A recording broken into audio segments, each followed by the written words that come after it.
আপনি কি জানেন হাসরের মাঠে ইবলিস শয়তান তার শেষ বক্তব্যে কি বলবে? বন্ধুরা, তা জানার আগে ভিডিওটিতে একটা লাইক দিয়ে চ্যানেলটি সাবস্ক্রাইব করে দেন। হাসরের মাঠে সকল বিচার কার্য শেষ করার পর যখন জান্নাতীরা জান্নাতে চলে যাবে এবং জাহান্নামীরা জাহান্নামে চলে যাবে, তখন ইবলিস শয়তান তার শেষ বক্তব্য পেশ করবে।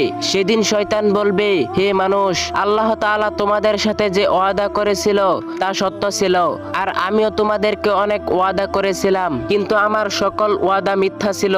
আমার কাছে কোনো ক্ষমতা ছিল না, তোমাদের হাত ধরার মতো আমার কাছে ক্ষমতা ছিল না, তোমাদেরকে দ্বারা গুনাহের কাজ করার মতো আমার ক্ষমতা ছিল না। শুধু আমি তোমাদেরকে ওয়াসওয়াসা দিয়েছিলাম আর তোমরা তা গ্রহণ করেছো এবং তোমরা নানা ধরনের গুনাহের কাজে জড়িয়েছো, তবে আমি তোমাদের হাতও ধরিনি, তোমরা নিজেরাই এতে জড়িয়েছো।